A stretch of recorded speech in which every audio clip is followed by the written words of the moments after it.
Subscribe, like and share at Filfil Media. Subscribe, like and share at Filfil Media. تدقان هذا جزء بتاعمي خلنا نشلو فيلم كويس معك طيب هاي بحق ديم ديم يرتبا هاي بحق ديم ديم مسانا مسيم هاي بحق ديم ديم مسانا تفتيرم قال الكاسي نفسها بقى تحتمو ودا حبها ودا عدها او صنح او تري وزي زي بالبانديرا جي بتاعمي دحزنك اذنا انا بوليتيكا قلنا ملك يكون بري حوا اذنا انا كفكت دل دل نغير كويس نحنا كو شجرنا كوينا نعدل دل شجر ايتراوا امنا سوكف غزا اتيا اب غزا خلا شجر اغميت كيا خاص دلخ كندو غبو دخون شجرا قميتك اب مدقسيخا نعا غجفك ياغن اب داساتنا هيك دفتخي سعسع بو انت وصل كاي وصل كان يغن استرس على كايتراوي لهباسي كتحسو كتلخبط كتدناغر تجيكون كامبر شجركا امنو سوكف يترالا مالك ايه وليدك تحقوسلو بيتراس كاي ولدك تحقوسلو يبيسب لك يا اغنياتو كم زولدك يوم خطقمخا لتهاجر كربحوات من كتوزلها ني سياس كتقومو زخونو اخات تولد زلها مالك تعمي زحفركا ناي اتراس لزسي توما بدك زلو خمدلو زلها ها يوم عساخر نعنا زحرقو اليوم قال لازم مسلوم ويتصوم دو زمسلوم قال ملا ني حاسوت زانتا بدرف بروباغندا زغلو مالك ابلو بعد من يحاتلو بعد من اكدين غير زبال حتى يميلو يتقيمون كم تاي بعد درميهم حدش يم دمس دلو حج هو خميم حجز بكلو بعد اب كم بالاكو حدش تمس بعد مبراتهم قال ملا رينا ينفلتنا توها عندي عملت في موسيس كنت شحن اسمع حمشن ابتناي بروباغندا نشعبيه مس لك ريح جي حفركاي صاص ابن بركه نبركاس ونتك حسك كندم كم ايلكا تخيلسي ثم راسح مالتي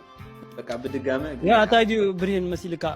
تدوغيكا نغير حق تحش ولا سنخا نخشكات قال دغبركا حد نغير الله حد عدي عدنا عد بوتاتنا سو دخونه قال سجدكا قال مالسي انت فلات دي فلات كفيلنا لينا واقع تعدي برين بديك العالم مغنيات نفسه كفي افتراوي سلسة ربعته كاب حدا جزادي كفلسة ولا حاجة له وسيخ مغنياته وسيو بقى سنخان خشكات قال دغبركا مالتي ينبر نزيوم دخونا نغير نيرتديكو تدنا بالكلام عبد الله خبط بالله يمغوروا تديان حدا جزء بتاعمي خلنا نشلو فيلم كويس معك طيب هاي بحق ديم ديم يرتبا هاي بحق ديم ديم مسانا مسيم هاي بحق ديم ديم مسانا تفتيرم قال الكاسي نفسها بقى تحتمو ودا حبها ودا عدها او صنح او تري وزي زي بالبانديرا جي حجي انتايو ناصنت كبال كلسي تنوبرلو تمهارلو تولدلو تنقدلو ይህን ቃት ባህሉ ተተንፉሰልኻ ባንዲራ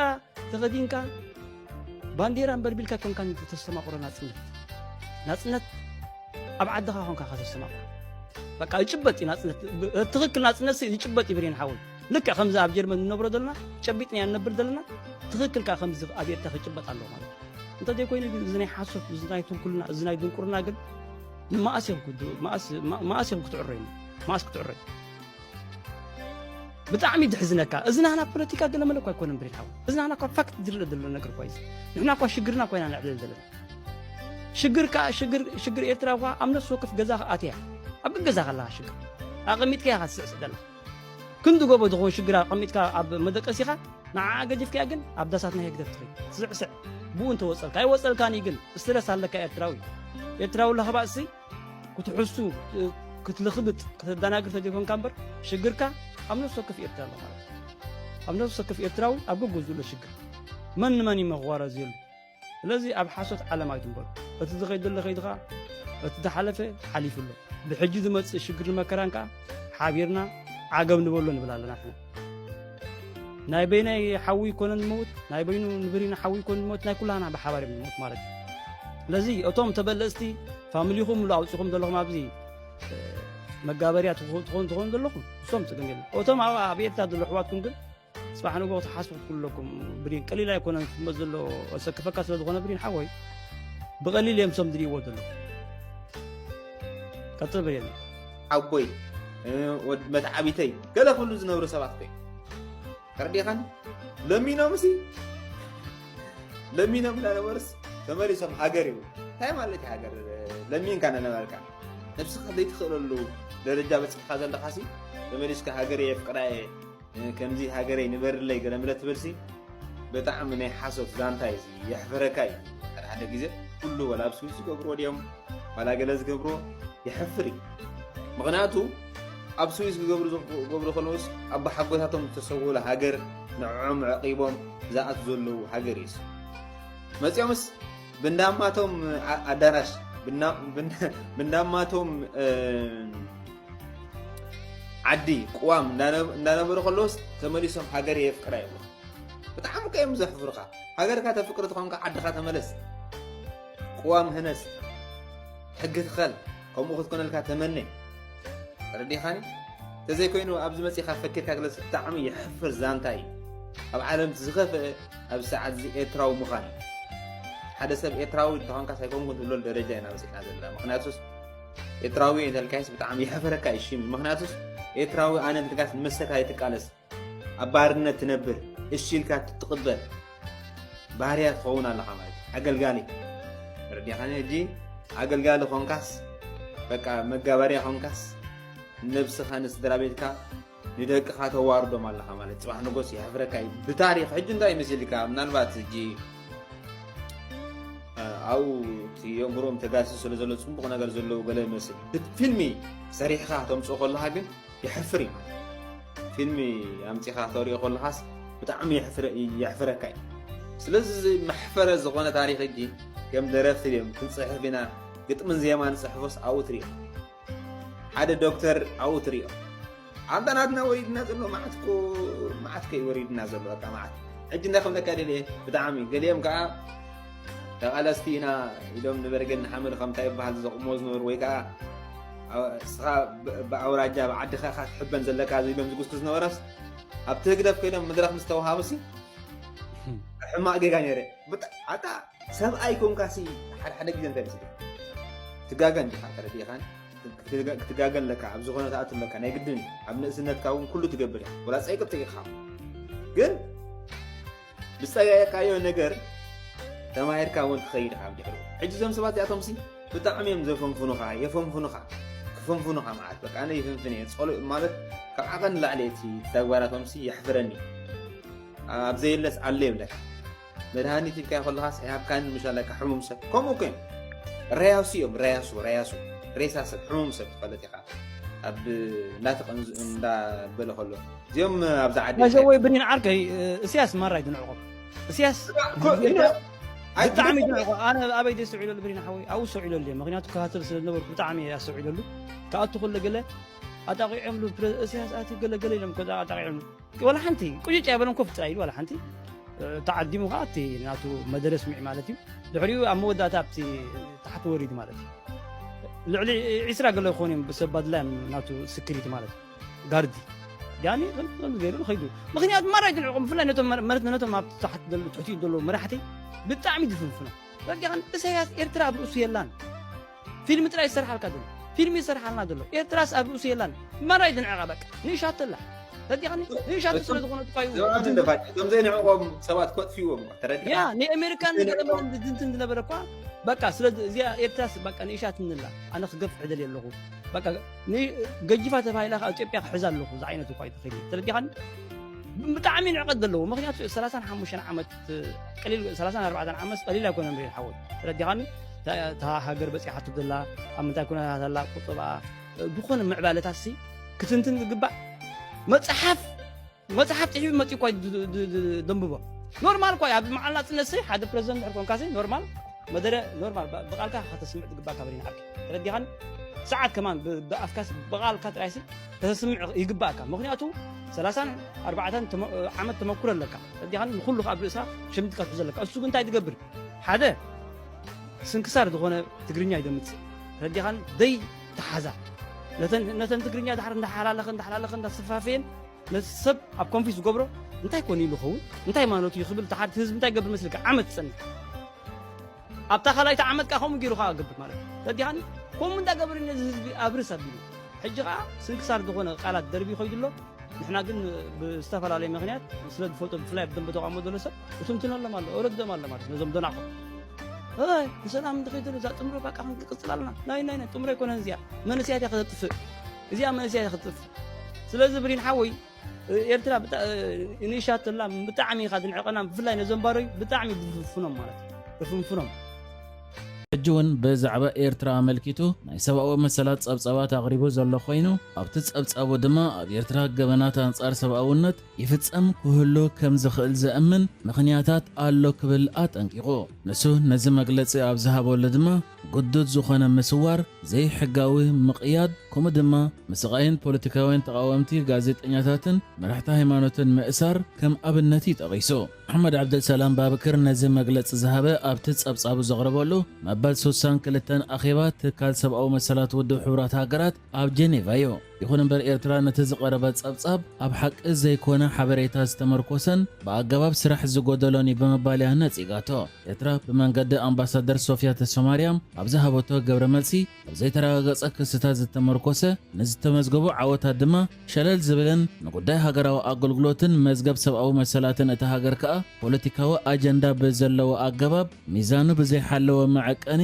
ዝርኢ ብምባል ከም እትቃወመ እያ ገሊጻ እቲ ነጸብጻብ ዘቕረበ ፍሉይ ራፖርተር ግን ኣብቲ ሃገር ጉዱድ ምስዋር ከምኡውን ብዘይ ፍርድን ነዊሕ ዝጸንሕ ማእሰርትን በደላትን ቀጺሉ ክኸውን ከም ዝኽእል ስግኣት ከም ዘለዎ ክገልጽ እንከሎ ተበስልጣን ናይቲ ሃገር ድማ ዝተሰወሩ ወይ ደሃይ ዘይብሎም ውልቀ ሰባት ኣበይ ከም ዘለዉ ክሕብር ፍቓደኛ ዘይምዃኑ እቲ ዝፍጸም ዘሎ ተግባራት ብደረጃ መንግስቲ ከም ፖሊሲ ዝሰዓብ ክኸውን ከም ዝኽእል ይገሊጹ ይኹን እምበር ኣምባሳደር ኤርትራ ውድብ ሕቡራት ሃገራት ኣምባሳደር ሶፊያ ተሰማርያም በተደጋጋሚ ክስ ብምቕራብ መርትዖ ክኸውን ኣይክእልን እዩ ብምባል ነቲ ዝቐርብ ዘሎ ክስታት ፍሉይ ኣጀንዳ ካብ ዘለዎም ናይ ወጻኢ ኣካላት ዝመጽእን ዝኾነ መረጋገፂ ዘይብሉን ካብቲ ተኣማንነትን ጽኑዕ መርትዖን ትጽቢት ዝግበረሉ ውድብ ሕቡራት ሃገራት ክመጽእ ዘይግብኦ ካብ ሓቂ ዝረሓቐ ክሲ ብምባል እያ ነቲ ጸብጻብ ነጺጋቶ ከም ዝፍለጥ ኤርትራ ዓመታዊ ነዚ ዝቐርብ ጸብጻባት እትነጽግ ኮይና እቲ ፍሉይ ራፖርተር ድማ ዘመነ ስልጣኑ ንኸይሕደስ እያ በተደጋጋሚ ጻዕርታት ክትገብር ዝጸንሐት Regrettably, after 6 years, the core human rights issues that prompted this mandate still remain mostly unresolved. The Special Rapporteur relies heavily on anonymous and unverified sources while giving limited consideration to information from United Nations agencies and other institutions that have documented progress. ሰላም ከመይ ጸኒሕኩም ክቡራት ተኸታተልትና ንጉዳይ ሰብኣዊ መሰላት ኤርትራ ዝከታተል ፍሉይ ልኡኽ ሕቡራት ሃገራት ኣብዚ ሰሙን ጸብጻቡ ኣቕሪቡሎ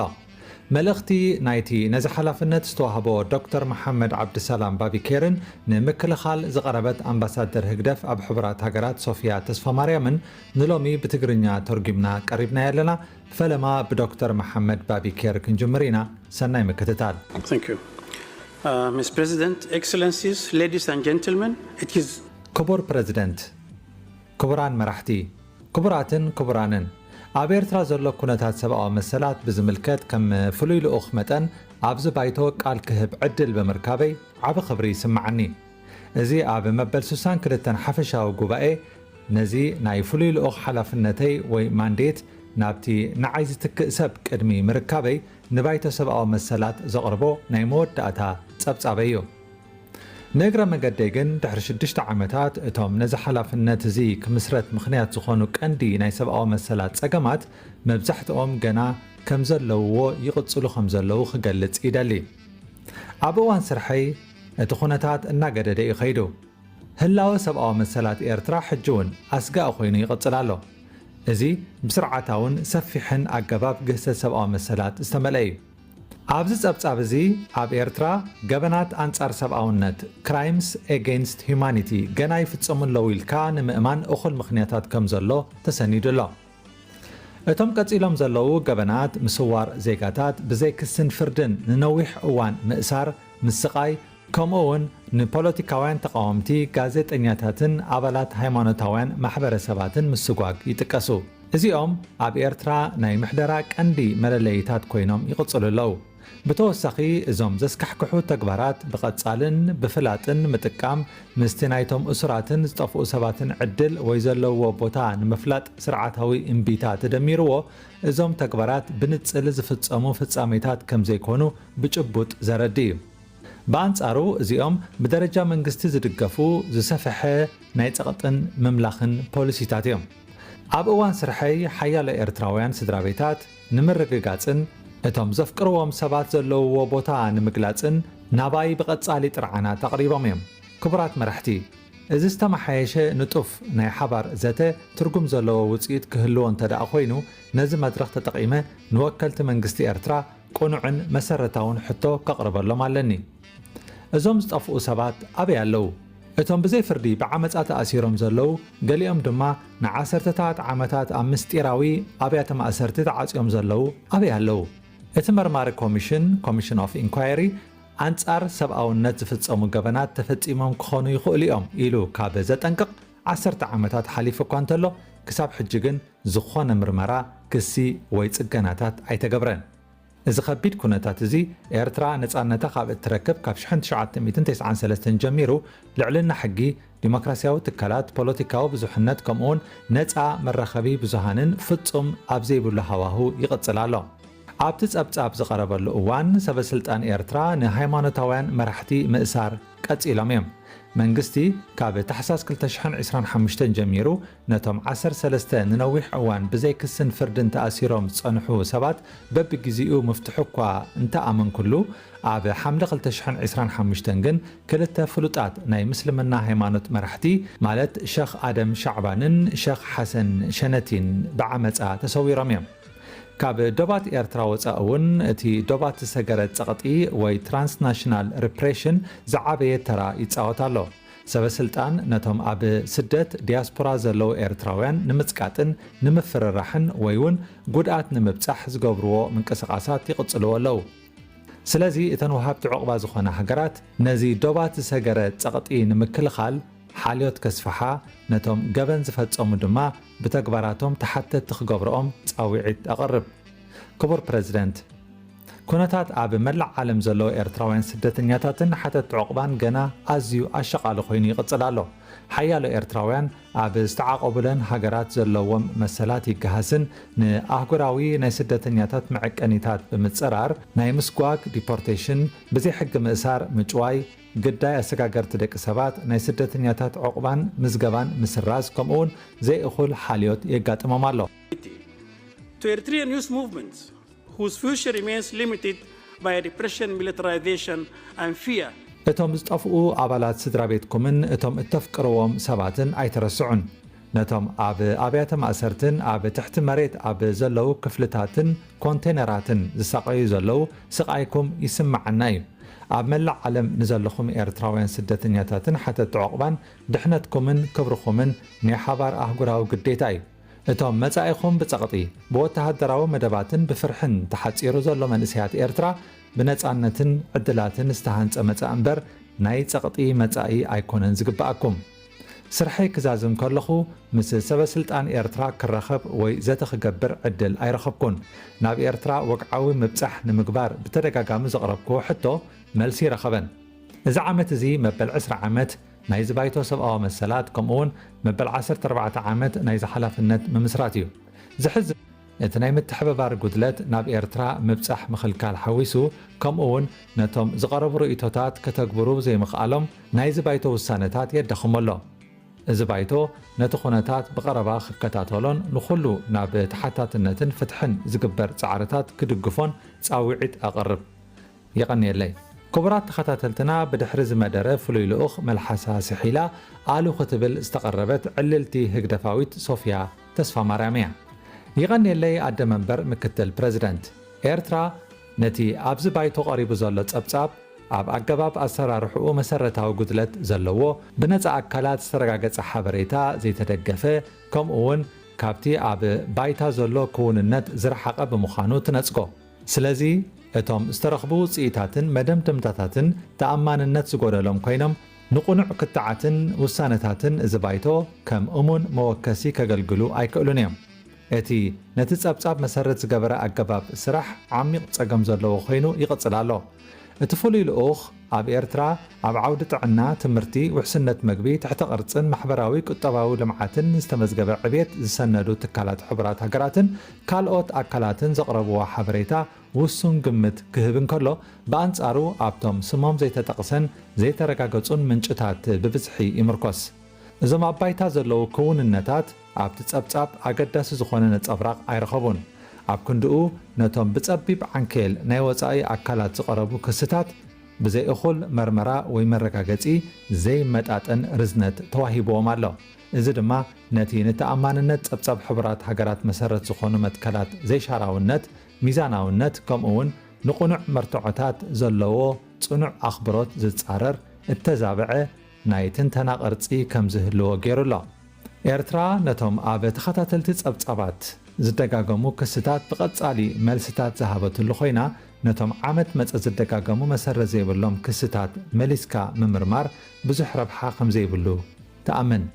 ምድግጋም መርትዖ ክኸውን ኣይክእልን እዩ ነቶም ክትዕ ዝለዓለሎም ዕላላት ድማ ናብ ዝተረጋገጹ ሓቅታት ክቕይሮም ኣይክእልን እዩ ንነቐፌታ ዝቃላዕ ዘሎ ሃገራዊ ኣገልግሎት ኤርትራ ብዝምልከት ሓፂር ሓሳብ ክህብ ፍቐዱለይ በአዋጅ ቁጥር 82/1995 ዝተመስረተ ሃገራዊ ኣገልግሎት ንነጻነት ልኡላውነት መሬትን ሃገራዊ ድሕነትን ንምሕላው ማሕበራዊ ምትእስሳር ርእሰ ምርኮሳን ተጻዋርነትን ንምስፋሕ ዝተሃንጸ ልኡላዊ ትካል እዩ ካብቲ ሕጋዊ ናይ 18 ኣዋርሕ ግዜ ንላዕሊ ክቕጽል ዝተገደደሉ ምኽንያት ብምኽንያት እቲ ዝቕጽል ዘሎ ናይ ወጻኢ ናይ ድሕነት ስግኣታትን ዞባዊ ወጥርታትን እዩ ኣገዳሲ ነገር ቁጽረን እናወሰኸ ዝኸይድ ዘሎ ሃገራት ንሓያሎ ሃገራት ኣውሮፓ ሓዊስካ ምስቲ እናማዕበለ ዝኸይድ ዘሎ ናይ ድሕነት ስክፍታታት ንምብዳህ ዝተፈላለዩ ቅርጽታት ሃገራዊ ኣገልግሎትን ምልመላን የጣይሳ የስፍሓ ወይ ብንጥፈት ይከራኸራሉ ኣለዋ ኤርትራ ግን እቲ ንኻልኦት ዝተዋህበ ልኡላዊ መሰል ተኸልኪላ ትርከብ እዚ መደብ እዚ ንንውሓት ጊዜኡን ቅርጹን ሓዊስካ ምስ ሃገራዊ ኩነታትን ናይ ድሕነት ገምጋማትን ብዝሰማማዕ ኤርትራ ባዕላ ጥራሕ እትውስኖ ጉዳይ እዩ ዝኸበርኪ ምክትል ፕረዚደንት እቲ ፍሉይ ልኡኽ እዚ ንሱ ሒዝዎ ዘሎ ሓላፍነት ንኤርትራ ክከታተል ዝተመደበ እንኮ ኣህጉራዊ ኣገባብ ስለ ዝኾነ ኣገዳሲ እዩ ይብል እዚ ኣበሃህላ እዚ ግን ኤርትራን ኩለን ኣባል ሃገራትን ብስሩዕ ዝግምገማሉን ከም ዩፒአር ውዕላት ዘለዎም ኣካላት ፍሉያት ትካላትን ካልኦት መንግስታዊ መስራሓትን ዝኣመሰሉ ብዙሓት ናይ ሕቡራት ሃገራት ኣገባባት ምህላዎም ዕሽሽ ዝብል እዩ በዚ ባይቶ ምሻም ጥራሕ ንባዕሉ ናጽነት ኣየረጋግጽን እዩ ናጽነት ብዘይሻራውነት ብቑዕ ናይ ስራሕ ኣገባብ ሚዛናዊ ትንተናን ንሕጋዊ መርገጺታት ኣባል ሃገራት ብምምኻርን ክረጋገጽ ኣለዎ ብፍላይ ዘሸቕል ነገር እቲ ፍሉይ ልኡኽ ነተን ካብ ናቱ ፍሉይ ዝበለ መደምደምታ ክበጽሓ ልኡላዊ መሰለን ዝተጠቕማ ሃገራት ኣፍሪቃ ዝሃቦ ነቐፌታ እዩ ሓደ ፍሉይ ልኡኽ ኩነታት ሓንቲ ሃገር ክግምግም እምበር ነቲ ኣብ ውሽጢ ዝባይቶ ዘሎ ነፃ መርገጺታት ኣባል ሃገራት ክጠራጠር ስልጣን የብሉን ኤርትራ ንዓሰርተታት ዓመታት ዝቐጸለ ግጭታት እገዳታትን ናይ ወፃኢ ጽቕጥታትን እኳ እንተነበራ ልኡላውነት ሃገራ ሓልያ ማሕበራዊ ምርግጋዕ ዓቂባ ህዝባዊ ምሕደራ ኣቐጺላ መሰረታዊ ኣገልግሎታት ድማ ከተቐርብ ጸኒሓ እያ ቀጻሊ ዕቤት ከም ዘድሊ እኳ ዝእመን እንተኾነ እዚ ኽውንነት እዚ ምስቲ በዚ ማንዴት ብተደጋጋሚ ዝቐርብ ስእሊ ፍጹም ዝጻረር እዩ ሓደ ንሓንቲ ሃገር ጥራሕ ዝምልከት ኣገባብ ብዛዕባ እቲ ዝተመርጸሉ መገዲ ኣገባብ ስርሑን ሚዛናውነቱን ቀጻሊ ሕቶታት እናተላዕለሉ ከሎ ክቐጽል እንተደኣ ኮይኑ ካብ ናይ ምርድዳእ መሳርሒ ናብ ናይ ምትእስሳርን ምትእምማንን መሳርሒ ናይ ምቕያር ሓደጋ ኣለዎ ሓባራዊ ዘተ ኣብ ክንዲ ምትብባዕ ኣብ መንጎ ሃገራት ኣባል ሰፊሕ እምነት ክሕድር ዘይክእል መፈላለዪ መስርሕ የናዋሓሎ ስለዚ ኤርትራ ነዚ ጸብጻብን ነቲ ኣብ ቅድሚ ዝባይቶ ቀሪቡ ዘሎ ውሳነን ትነጽጎ እዚ ማንዴት እዚ ክቋረጽ ድማ ጻውዒታ ተቐርብ ይቐኒየለይ termination of this mandate. I thank you. ክቡራት ተኸታተልትና እዚ ክትከታተልዎ ፀናሕኩም ሕቶ ፍሉይ ልኡኽ ሕቡራት ሃገራት ኣብ ጉዳይ ሰብኣዊ መሰላት ኤርትራን ግብረ መልሲ ህግደፋዊት ኣምባሳ ድምፂ ህዝቢ ፍልፍል ሚድያ ናይ ህዝቢ ፍልፍል ሚድያ ናይ ቃልሲ ፍልፍል ሚድያ ድምፂ ውፅዓት ድምፂ ሓቂ ድምፂ ህዝቢ ንጭቆና ክትፈትሕ ትረባረብ ምስ ህዝባ Subscribe, like and share at Fulfil Media. Subscribe, like and share at Fulfil Media.